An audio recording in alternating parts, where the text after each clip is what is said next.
Alguma vez parou para pensar no que acontece exatamente depois de tomar uma bebida? Nesta análise, vamos mergulhar na complexa jornada do álcool pelo corpo e pela lei, desde aquela euforia inicial até às suas consequências mais sérias. Para começar, vamos direto a um ponto fundamental, uma ideia que quase toda a gente tem sobre o álcool, mas que não é bem assim. Muita gente sente aquela onda de energia, de euforia depois de um copo, não é? Mas o que é que está realmente a acontecer dentro do cérebro nesse momento? Pois é, a ciência não deixa margem para dúvidas. O etanol é um depressor, não um estimulante. Aquela sensação de excitação é, na verdade, o nosso cérebro pregar-nos uma partida. Então, o ponto crucial é este. O buzz não é o cérebro a ser estimulado. É o nosso crítico interno, a nossa inibição a ser silenciada. O álcool, basicamente, desliga os travões. Ele não acelera o motor. Agora, vamos seguir o caminho de uma bebida pelo corpo. É um processo que os peritos forenses chamam de ciclo ADME, absorção, distribuição, metabolismo e, por fim, a excreção. Comecemos pela absorção. E olhe que interessante, a grande maioria do álcool não é absorvida no estômago como muitos pensam, mas sim no intestino delgado. É exatamente por isso que comer alguma coisa antes retarda o efeito. A comida segura o álcool no estômago por mais tempo, longe do principal portão de entrada para a corrente sanguínea. E isto leva-nos a um ponto forense super importante: as diferenças fisiológicas. Fatores como uma menor percentagem de água no corpo para diluir o álcool e menos enzimas no estômago para o processar fazem com que muitas vezes as mulheres atinjam uma concentração de álcool no sangue mais alta do que os homens, mesmo bebendo a mesma quantidade.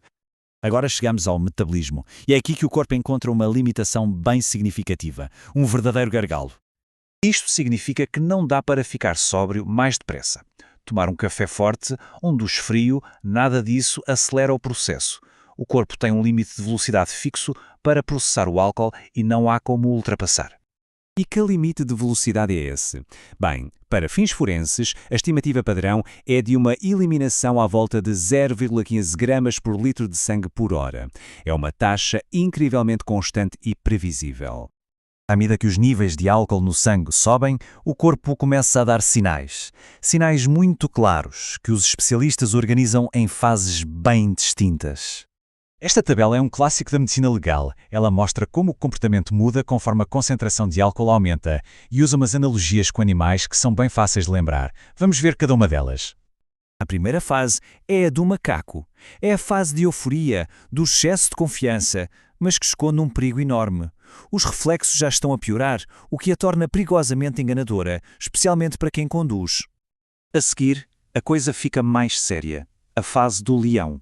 É aqui que muitos crimes de impulso acontecem, como agressões. A agressividade é libertada e a capacidade de julgamento fica gravemente comprometida. E por fim, a fase do porco. Aqui, o corpo basicamente desliga. A pessoa pode entrar em coma, com um risco gravíssimo de morte por paragem do centro respiratório no cérebro. Ok, vimos as fases físicas, mas e a lei? Como é que o sistema legal encara estes estados de embriaguez?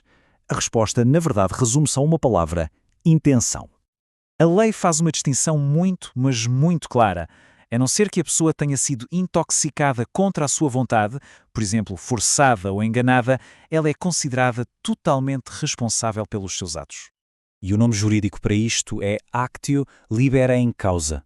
Parece complicado, mas a lógica é simples. A pessoa era livre quando decidiu beber.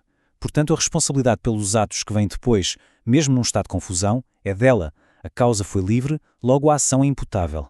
E em nenhum lugar estas regras são mais rígidas e claras do que na lei de trânsito, a famosa lei seca. E aqui está a diferença crucial. Uma coisa é uma infração administrativa, outra é um crime de trânsito. Qualquer quantidade de álcool detectável já gera uma infração pesada, mas para ser considerado crime existem valores limite muito específicos.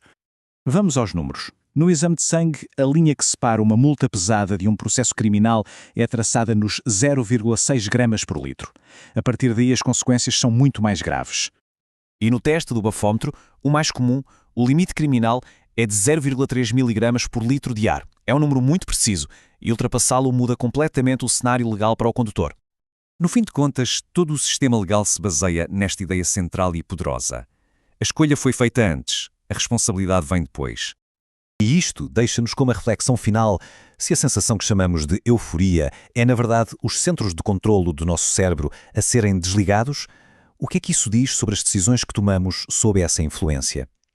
É a ilusão de controlo contra a realidade nua e crua da química. Fica a pensar. Obrigado por nos acompanhar.